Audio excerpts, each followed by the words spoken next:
come back from a quick break, so stay tuned. And there are now updates on them. These are allegedly, quote, lawfully operated manned aircrafts. And this was detailed in a Thursday briefing from White House National Security Communications Advisor John Kirby. Watch this. We have no evidence at this time that the reported drone sightings pose a national security or a public safety threat, or have a foreign nexus. The Department of Homeland Security and the FBI are investigating these sightings, and they're working closely with state and local law enforcement to provide resources using numerous detection methods to better understand their origin.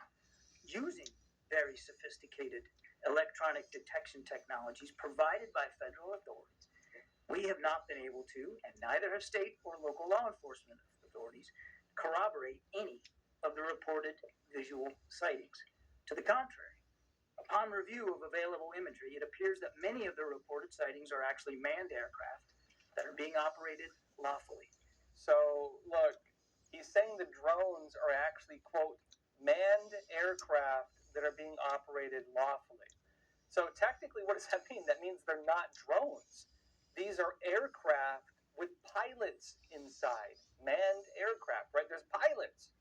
They're operating lawfully.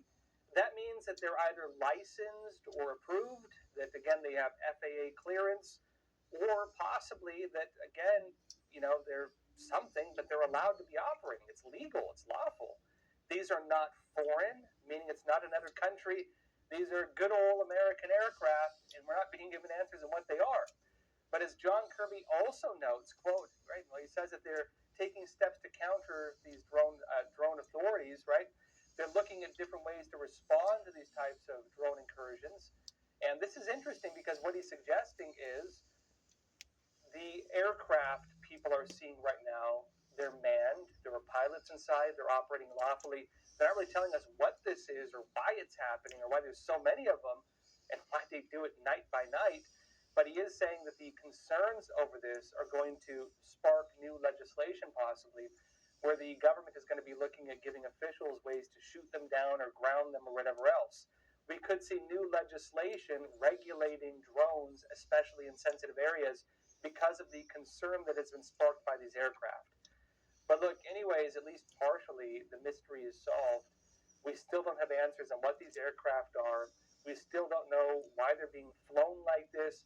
We don't know why it's being done in such a secretive manner that governors and sheriffs are concerned about it, trying to track what's really going on with it, and they're not being told, at least not on what we know, what's actually happening. And the public is not being fully told what's happening in a way that would quell fears. Something's going on, but the government seems to be not too concerned about it. They've repeatedly said these things don't pose a threat. They're now saying again, these are lawfully run flights that have pilots inside. We don't know why it's happening, right?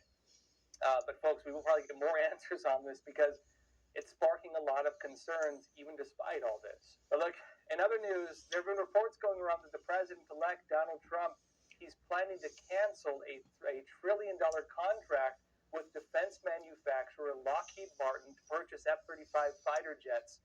And Lockheed Martin responded to these allegations, and they're saying simply, quote, this is false reporting and fake news, suggesting no, Trump is not suggesting he's going to cancel these contracts.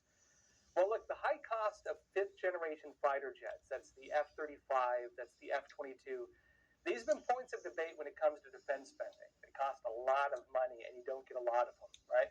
Some experts have alleged that the future of warfighting should be more focused on drones, unmanned vehicles, and stuff like that. That it should be focused on lower cost and greater numbers of weapons. And this has become a particular point given what we've been watching in the Ukraine war. We've gotten to see, for example, how American tanks fare on the modern battlefield. And what we're seeing is the bigger the asset, the bigger the target. And the more expensive it is, well, if it can be destroyed easily by a drone, was it really worth it this whole time?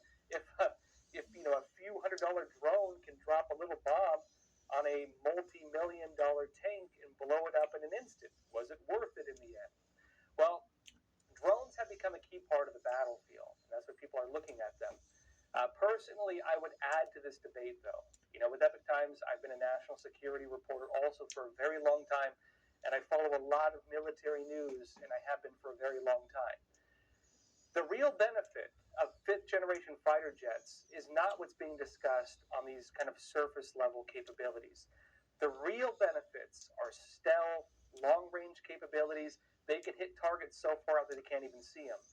Also, they integrate with other key weapon systems like submarines for stealth missions and so on. They're capable of special missions. They're capable of things we're probably not being told about. They have massive capabilities for data gathering as well. You can fly a fifth generation jet in a very stealth manner and basically just scoop up all the information being fielded in that entire war zone. And we don't even know the full capabilities of this, but that's the main benefit of it. I would also personally add something else, which I believe is the most important point: electronic warfare. Now, I personally believe that electronic warfare is going to become one of the most important areas of next generation battlefields. This includes technologies that can alter data being collected. You can alter data being collected going into assets like satellites and otherwise. You can also alter data as it leaves those assets using electronic warfare. There's a whole battlefield over that. It can also mean seizing control of something like a drone. And more importantly, I'd say, it includes things like EMP weapons. These are likely going to be some of the most important things we're going to be seeing on the future battlefields, especially when countries like China are looking at drone swarms. The U.S. military and defense contractors, they have demonstrated, even in public videos, some of the capabilities of EMP weapons. In fact, so advanced that fighter jet carried EMP weapons are so precise that they can destroy the electronics on a single floor of an apartment building. There are videos where they demonstrate these capabilities. Imagine if your adversary has spent all their defense budget to buy 1,000,000 drones, and they have 1,000,000 drones heading towards you, and you hit it with one of these publicly demonstrated EMP weapons, and all those drones just fall out of the sky. That's what modern war looks like if you have these capabilities. Bringing to the point the importance of fifth generation weaponry. One of the most important parts about fifth generation and also 4.5 generation fighter jets is they are hardened against electronic warfare. And I would say in the future, anything, at least with advanced countries fighting, anything that is not hardened against electronic warfare can be brought down with an EMP weapon like a fly running into a zapper. It's like nothing. A country could spend their entire defense budget and buy 1,000,000,000 planes. And if you have an EMP weapon, you can fry those electronics, and those planes and the entire defense budget are going to fall out of the sky like they're nothing. That's why EMP weapons matter. And also that's why hardening against those weapons matter.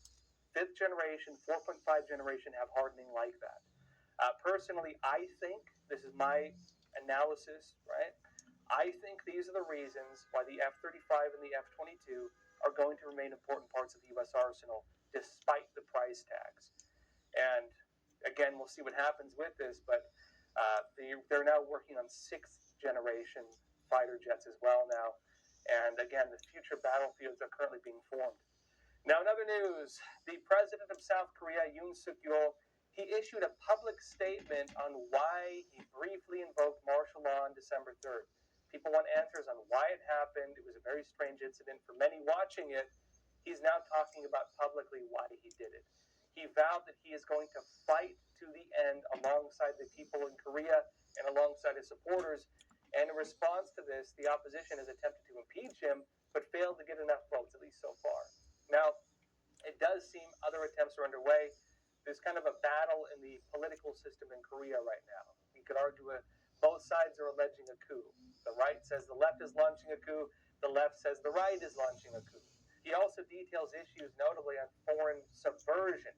He notes in particular a case of Chinese Communist Party spies who were caught operating in South Korea.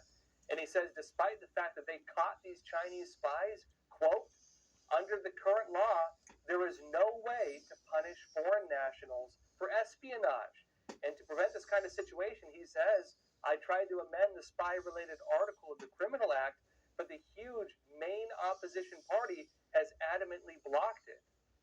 Now, look, I can say personally, I was in South Korea doing investigative reporting into Chinese Communist Party subversion. I was shocked at the degree to which Chinese agents are operating in South Korea.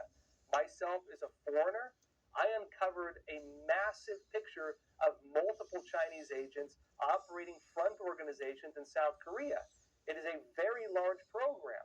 In just a couple weeks, I was able to uncover a very large Chinese spy network there. There is rampant Chinese Communist Party subversion in South Korea to the extent that Chinese Communist Party agents are bribing officials, they're threatening officials, and there's very little that they can do about it because under South Korean law, as it currently stands, law enforcement systems can't act on it because of the regulations. And the president's alleging that he tried changing those legislations, tried changing the law on that to make it so they could go after these Chinese spies, but the efforts to do that are being blocked. In other words, the country is being subverted, and there's nothing they can do about it because the actions are being blocked. Now, he goes on to detail other national security threats, including subversion from North Korea. And he notes he's not able to fully detail what's currently taking place because, there's, I guess, secretness of what's going on. But he says that he felt it necessary to declare martial law in light of these problems because it's the only way to bring attention to the seriousness of the issue, not just about South Korea, but for the United States and its allies as well. He's noting this is a global security issue, not just a South Korea issue. And so those are his points over why he felt it was necessary to declare martial law. Now, again, the opposition party, they would argue otherwise. They're accusing him of trying to overthrow the democratic order of the country. Both sides have some accusations along these lines, but he's also alleging that the stability of Korea also affects the safety of the United States.